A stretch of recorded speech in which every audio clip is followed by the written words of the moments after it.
කියන්නකො බලන්න මොකද උපයක් තියනවද කියලා මොකද කියලාම කියන්නේ ගෙදර අය මොකද කියන්නේ බෙහෙත් බොනවද කෑම වලට දාලා දෙන්න එපා කියලා නැත්නම් කෑම කන්න ටික වත් කන්න බෑනේ සැකේ වට ඇල්ලලා බෙහෙත් ටික බොන්න ඈ බෙහෙත් ටික ඉල්ලමු දාපුවා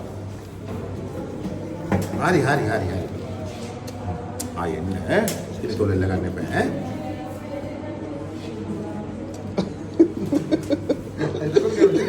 දේවල් ලියනකොට දන්නවා දැන් වදිනවා කියලා. මේ අතර අරකට ලියනකොට බැලුවා වෙනකොට දන්නවා වදිනවා කියලා. නෑ කොටයි යන අතරයි ඉන්නේ. ලියනකොට දන්නවා ආගෝලා ගන්න. ඈ බර කීයද බා? 29.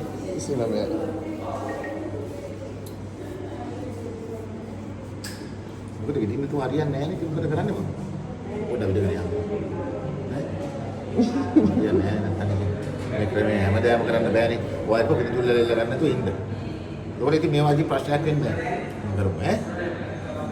හිත හදාගත්තද කොහොමද දිනවන්නේ මුන්න කියලා. හරි හරි.